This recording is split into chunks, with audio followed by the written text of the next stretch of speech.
جن کو ہم دنیا کے فوائد سے بہرہ مند کریں گے، پھر ان کو ہماری طرف سے عذاب علیم پہنچے گا۔ یہ حالات غیب کی خبروں میں سے ہیں جو ہم تمہاری طرف بھیجتے ہیں، اور اس سے پہلے نہ تم ہی ان کو جانتے تھے اور نہ تمہاری قوم ہی ان سے واقف تھی۔ تو صبر کرو کہ انجام پرہیزگاروں ہی کا بھلا ہے۔ اور ہم نے قوم عاد کی طرف ان کے بھائی ہود کو بھیجا۔ انہوں نے کہا، اے میری قوم، اللہ ہی کی عبادت کرو، اس کے سوا تمہارا کوئی معبود نہیں۔ تم شرک کر کے اللہ پر محض بہتان باندھتے ہو۔ میری قوم، میں اس واعظ و نصیحت کا تم سے کچھ صلہ نہیں مانگتا، میرا صلہ تو اس کے ذمے ہے جس نے مجھے پیدا کیا، بھلا تم سمجھتے کیوں نہیں؟ اور اے قوم، اپنے پروردگار سے بخشش مانگو، پھر اس کے آگے توبہ کرو، وہ تم پر آسمان سے موسلا دھار بارش برسائے گا اور تمہاری طاقت پر طاقت بڑھائے گا، اور دیکھو گناہگار بن کر روگردانی نہ کرو۔ وہ بولے، ہود، تم ہمارے پاس کوئی دلیل ظاہر نہیں لائے، اور ہم صرف تمہارے کہنے سے نہ اپنے معبودوں کو چھوڑنے والے ہیں اور نہ تم پر ایمان لانے والے ہیں۔ ہم تو یہ سمجھتے ہیں کہ ہمارے کسی معبود نے تمہیں تکلیف پہنچا کر دیوانہ کر دیا ہے۔ انہوں نے کہا کہ میں اللہ کو گواہ کرتا ہوں اور تم بھی گواہ رہو کہ جن کو تم اللہ کا شریک بناتے ہو میں ان سے بیزار ہوں، یعنی جن کی اللہ کے سوا عبادت کرتے ہو، تو تم سب مل کر میرے بارے میں جو تدبیر کرنی چاہو کر لو اور مجھے مہلت نہ دو۔ میں اللہ پر، جو میرا اور تمہارا سب کا پروردگار ہے، بھروسہ رکھتا ہوں۔ زمین پر جو چلنے پھرنے والا ہے وہ اللہ کے قبضہ قدرت میں ہے، بے شک میرا پروردگار سیدھے رستے پر ہے۔ اب اگر تم روگردانی کرو گے تو جو پیغام میرے ذریعے تمہاری طرف بھیجا گیا ہے وہ میں نے تمہیں پہنچا دیا ہے، اور میرا پروردگار تمہاری جگہ اور لوگوں کو لا بسائے گا، اور تم اللہ کا کچھ بھی نہیں بگاڑ سکو گے۔ میرا پروردگار تو ہر چیز پر نگہبان ہے۔ اور جب ہمارا حکم عذاب آ پہنچا تو ہم نے ہود کو اور جو لوگ ان کے ساتھ ایمان لائے تھے ان کو اپنی مہربانی سے بچا لیا اور انہیں عذاب شدید سے نجات دی۔ یہ وہی قوم عاد ہے جس نے اللہ کی نشانیوں سے انکار کیا اور اس کے پیغمبروں کی نافرمانی کی اور ہر سرکش و متکبر کا کہا مانا، اور اس دنیا میں بھی لعنت ان کے پیچھے لگی رہی اور قیامت کے دن بھی لگی رہے گی۔ دیکھو، قوم عاد نے اپنے پروردگار سے کفر کیا، اور سن رکھو، قوم عاد پر پھٹکار ہے جو ہود کی قوم تھی۔ اور قوم سمود کی طرف ان کے بھائی صالح کو بھیجا تو انہوں نے کہا، اے قوم، اللہ ہی کی عبادت کرو، اس کے سوا تمہارا کوئی معبود نہیں۔ اسی نے تم کو زمین سے پیدا کیا اور اس میں آباد کیا، تو اس سے مغفرت مانگو اور اس کے آگے توبہ کرو، بے شک میرا پروردگار نزدیک بھی ہے اور دعا کا قبول کرنے والا بھی ہے۔ انہوں نے کہا کہ صالح، اس سے پہلے ہم تم سے کئی طرح کی امیدیں رکھتے تھے، اب وہ منقطع ہو گئی۔ کیا تم ہم کو ان چیزوں سے منع کرتے ہو جن کو ہمارے بزرگ پوجتے آئے ہیں؟ اور جس بات کی طرف تم ہمیں بلاتے ہو اس کی طرف سے ہم بڑے بھاری شک میں ہیں۔ صالح نے کہا، اے میری قوم، بھلا دیکھو تو، اگر میں اپنے پروردگار کی طرف سے کھلی دلیل پر ہوں اور اس نے مجھے اپنے ہاتھ سے نبوت کی نعمت بخشی ہو، تو اگر میں اللہ کی نافرمانی کروں تو اس کے سامنے میری کون مدد کرے گا؟ تم تو کفر کی باتوں سے میرا نقصان ہی کرتے ہو۔ اور یہ بھی کہا کہ اے قوم، یہ اللہ کی اونٹنی تمہارے لیے ایک نشانی یعنی معجزہ ہے، تو اس کو چھوڑ دو کہ اللہ کی زمین میں جہاں چاہے چرتی پھرے، اور اس کو کسی طرح کی تکلیف نہ دینا، ورنہ تمہیں جلد عذاب آ پکڑے گا۔ مگر انہوں نے اس کو کاٹ ڈالا تو صالح نے کہا کہ اپنے گھروں میں 3 دن اور فائدے اٹھا لو، یہ وعدہ ہے کہ جھوٹا نہ ہوگا۔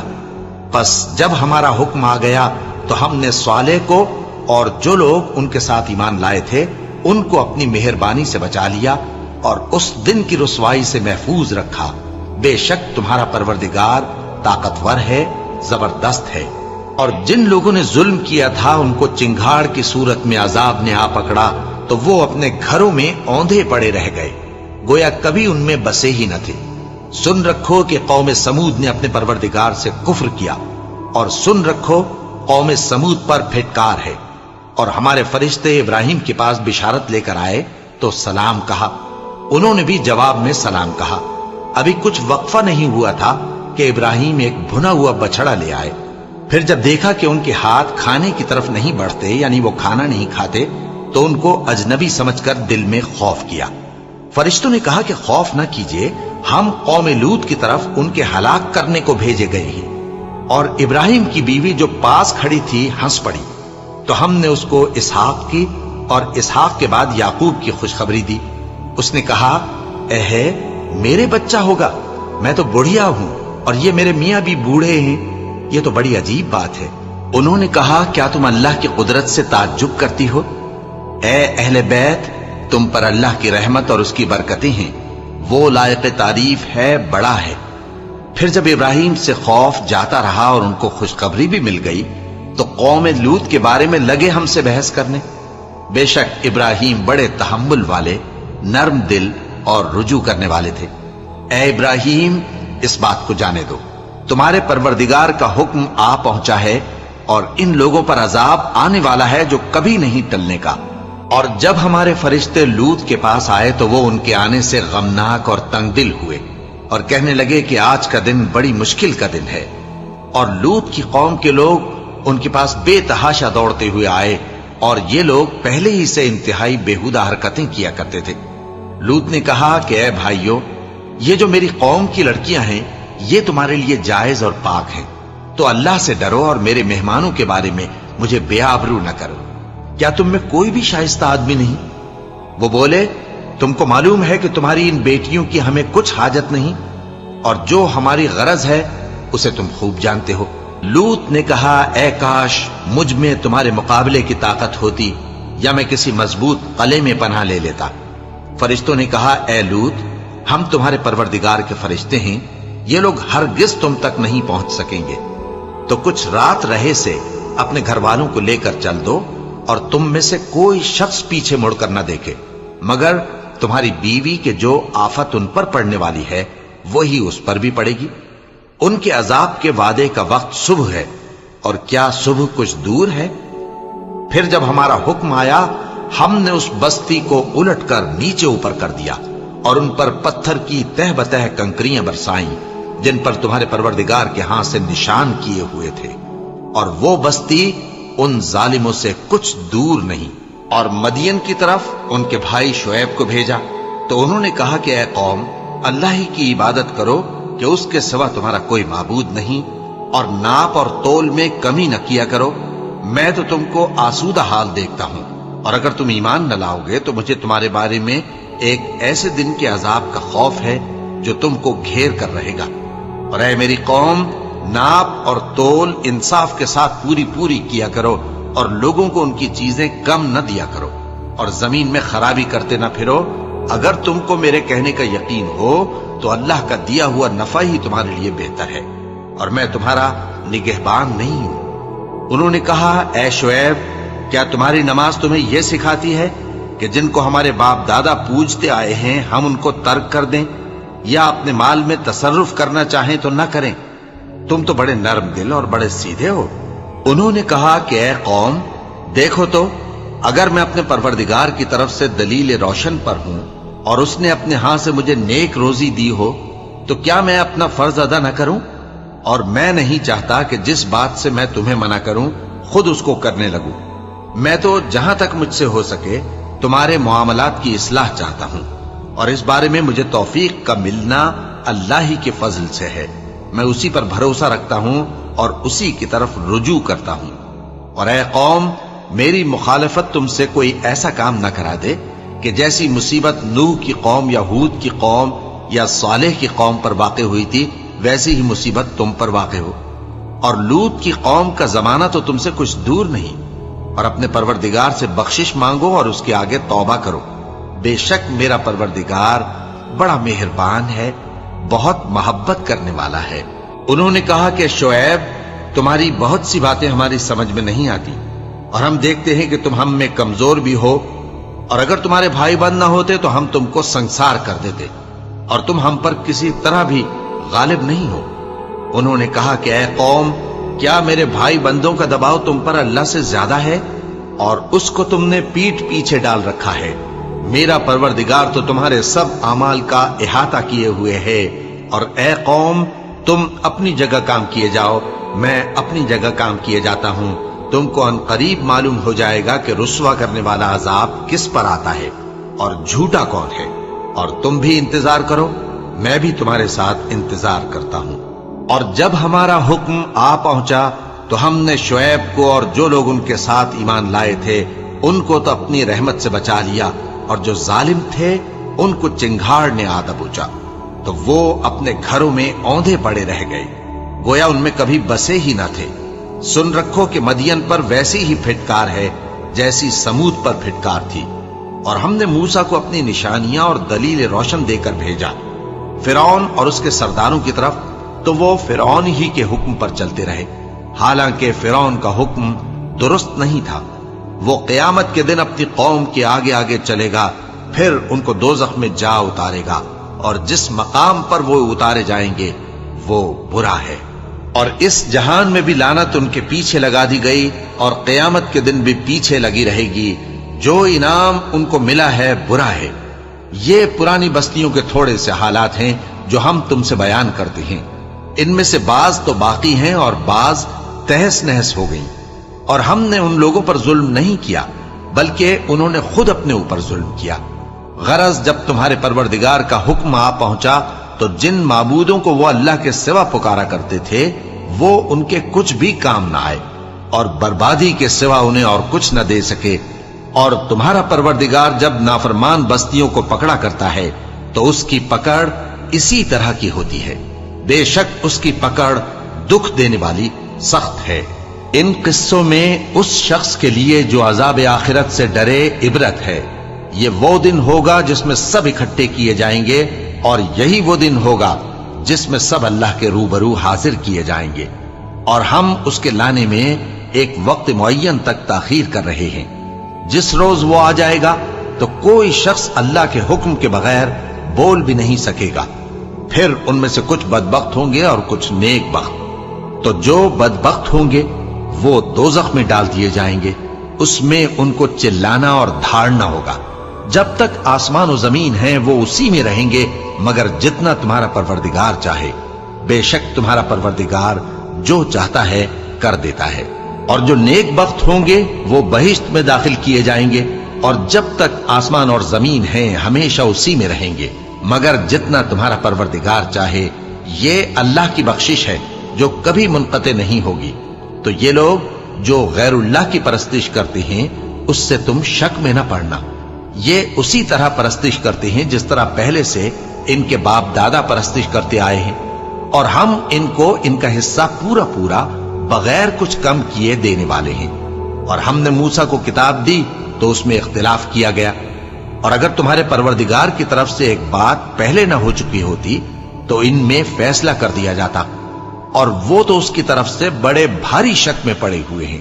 اور تمہارا پروردگار ان سب کو قیامت کے دن ان کے اعمال کا پورا پورا بدلہ دے گا۔ بے شک جو عمل یہ کرتے ہیں وہ اس سے واقف ہے۔ سو اے پیغمبر، جیسا تم کو حکم ہوتا ہے اس پر تم اور جو لوگ تمہارے ساتھ تائب ہوئے ہیں قائم رہو، اور حد سے تجاوز نہ کرنا، وہ تمہارے سب اعمال کو دیکھ رہا ہے۔ اور مسلمانوں، جو لوگ ظالم ہیں ان کی طرف مائل نہ ہونا، نہیں تو تمہیں بھی دوزخ کی آگ آ لپٹے گی، اور اللہ کے سوا تمہارے کوئی دوست نہیں ہوں گے، پھر تمہیں کوئی مدد بھی نہ ملے گی۔ اور دن کے دونوں سروں یعنی صبح اور شام کے اوقات میں اور رات کی چند ساعتوں میں نماز پڑھا کرو، کچھ شک نہیں کہ نیکیاں گناہوں کو دور کر دیتی ہیں۔ یہ ان کے لیے نصیحت ہے جو نصیحت قبول کرنے والے ہیں۔ اور صبر کیے رہو کہ اللہ نیکوکاروں کا اجر ضائع نہیں کرتا۔ تو جو امتیں تم سے پہلے گزر چکی ہیں ان میں ایسے ہوش مند کیوں نہ ہوئے جو ملک میں خرابی کرنے سے روکتے؟ ہاں، ایسے تھوڑے سے تھے جن کو ہم نے ان میں سے نجات بخشی، اور جو ظالم تھے وہ انہی باتوں کے پیچھے لگے رہے جن میں عیش و آرام تھا، اور وہ گناہوں میں ڈوبے ہوئے تھے۔ اور تمہارا پروردگار ایسا نہیں ہے کہ بستیوں کو جبکہ وہاں کے باشندے نیکوکار ہوں از راہ ظلم تباہ کر دے۔ اور اگر تمہارا پروردگار چاہتا تو تمام لوگوں کو ایک ہی جماعت کر دیتا، اور وہ برابر اختلاف کرتے رہیں گے، مگر جن پر تمہارا پروردگار رحم فرمائے۔ اور اسی لیے اس نے ان کو پیدا کیا ہے، اور تمہارے پروردگار کا قول پورا ہو گیا کہ میں دوزخ کو جنوں اور انسانوں سب سے بھر دوں گا۔ اور اے نبی، اور پیغمبروں کے وہ سب حالات جو ہم تم سے بیان کرتے ہیں ان سے ہم تمہارے دل کو جمائے رکھتے ہیں، اور ان حالات میں تمہارے پاس حق پہنچ گیا، اور یہ مومنوں کے لیے نصیحت اور عبرت ہے۔ اور جو لوگ ایمان نہیں لائے ان سے کہہ دو کہ تم اپنی جگہ عمل کیے جاؤ، ہم اپنی جگہ عمل کیے جاتے ہیں، اور نتیجہ اعمال کا تم بھی انتظار کرو، ہم بھی انتظار کرتے ہیں۔ اور آسمانوں اور زمین کی چھپی چیزوں کا علم اللہ ہی کو ہے، اور تمام معاملات اسی کی طرف رجوع کیے جائیں گے، تو اسی کی عبادت کرو اور اسی پر بھروسہ رکھو۔ اور جو کچھ تم لوگ کر رہے ہو تمہارا پروردگار اس سے بے خبر نہیں۔ شروع اللہ کا نام لے کر جو بڑا مہربان نہایت رحم والا ہے۔ الف لام را، یہ کتاب روشن کی آیتیں ہیں، ہم نے اس قرآن کو عربی میں نازل کیا ہے تاکہ تم لوگ سمجھ سکو۔ اے پیغمبر، ہم اس قرآن کے ذریعے سے جو ہم نے تمہاری طرف بھیجا ہے تمہیں ایک نہایت اچھا قصہ سناتے ہیں، اور تم اس سے پہلے بے خبر تھے۔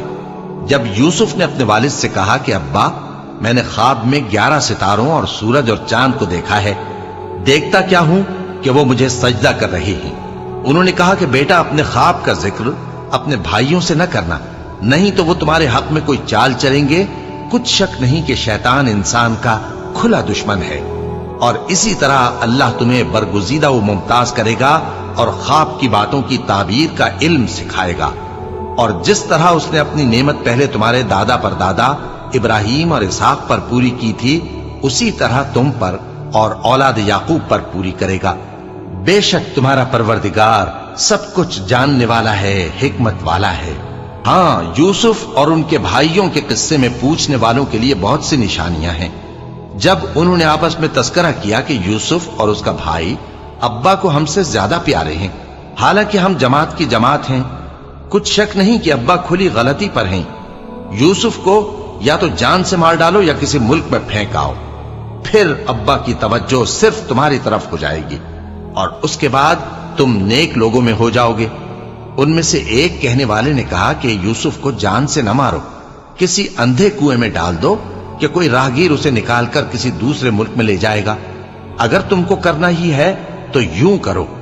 یہ مشورہ کر کے وہ اپنے والد سے کہنے لگے کہ ابا جان، کیا سبب ہے کہ آپ یوسف کے بارے میں ہمارا اعتبار نہیں کرتے، حالانکہ ہم اس کے خیر خواہ ہیں؟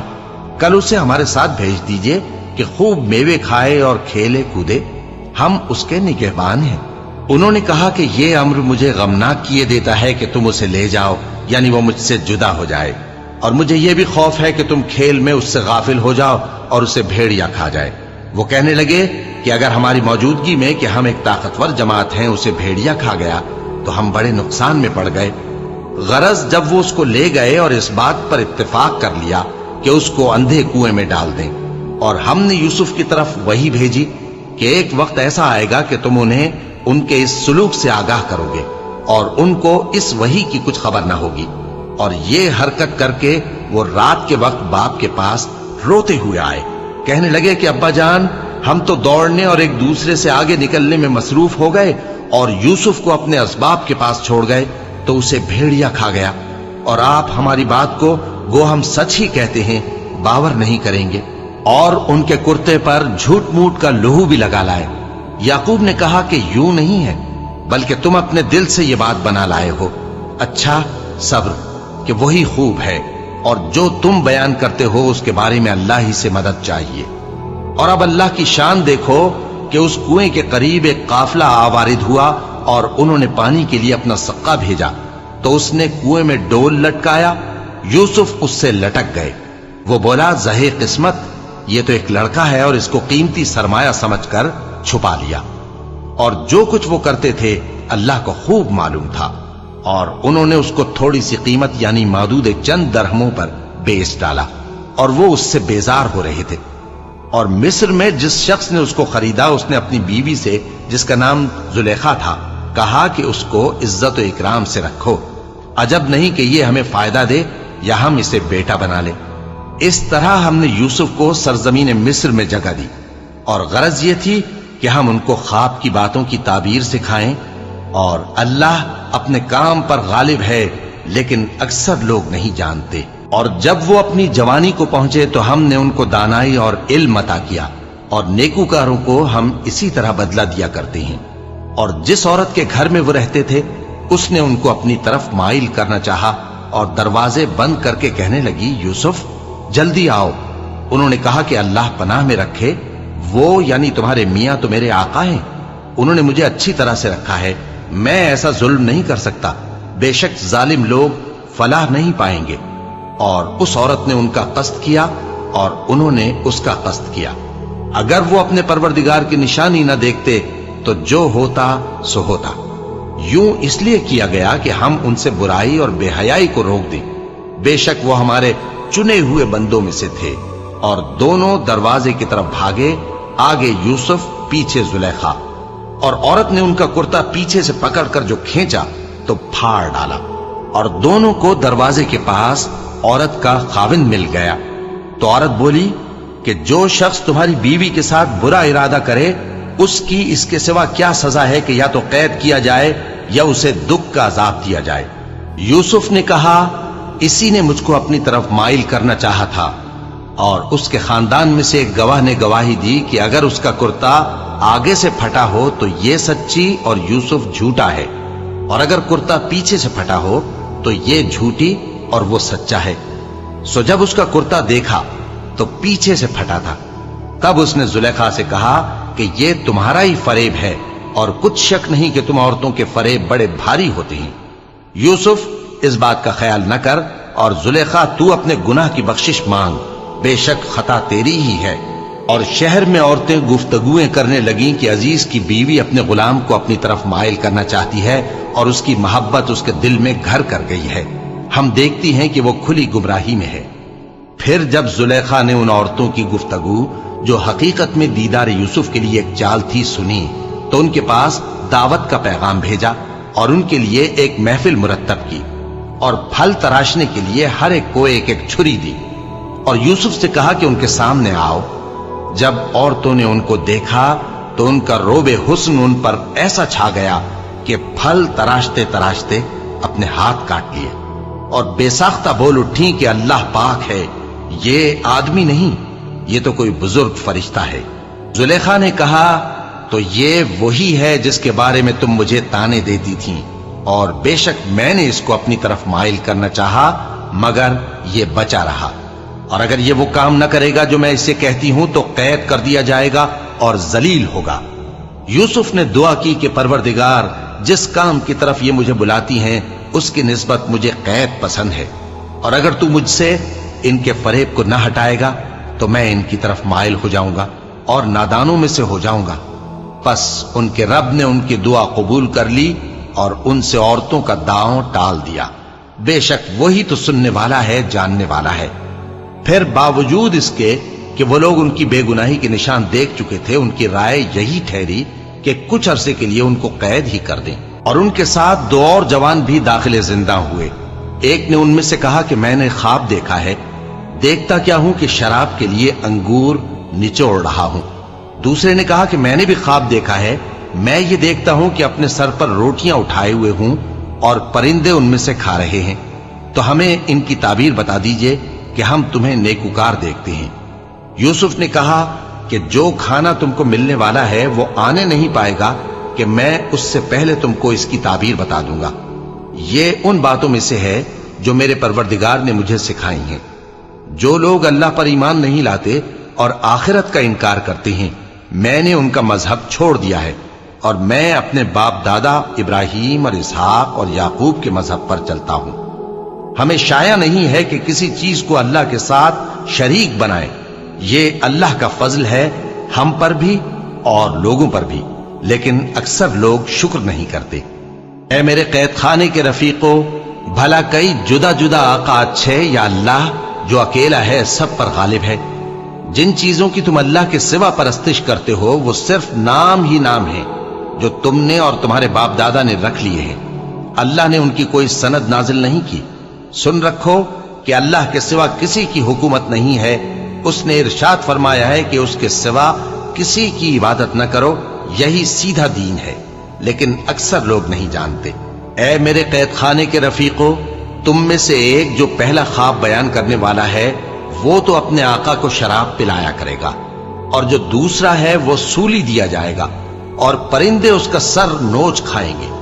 جو بات تم مجھ سے پوچھتے تھے وہ فیصل ہو چکی ہے۔ اور ان دونوں میں سے جس کی نسبت یوسف نے خیال کیا کہ وہ رہائی پا جائے گا، اس سے کہا کہ اپنے آقا سے میرا ذکر بھی کر دینا۔ پھر شیطان نے اسے ان کا اپنے آقا سے ذکر کرنا بھلا دیا، اور یوسف کئی برس قید خانے ہی میں رہے۔ اور بادشاہ نے کہا کہ میں نے خواب دیکھا ہے، دیکھتا کیا ہوں کہ 7 موٹی گائیں ہیں جن کو 7 دبلی گائیں کھا رہی ہیں، اور 7 خوشے سبز ہیں اور 7 خشک۔ اے درباریو، اگر تم خوابوں کی تعبیر دے سکتے ہو تو مجھے میرے خواب کی تعبیر بتاؤ۔ انہوں نے کہا، یہ خواب تو پریشان خیالی سے ہیں اور ہمیں ایسے خوابوں کی تعبیر نہیں آتی۔ اور وہ شخص جو دونوں قیدیوں میں سے رہائی پا گیا تھا اور جسے مدت کے بعد وہ بات یاد آ گئی، بول اٹھا کہ میں آپ کو اس کی تعبیر لا بتاتا ہوں، مجھے قید خانے جانے کی اجازت دیجیے۔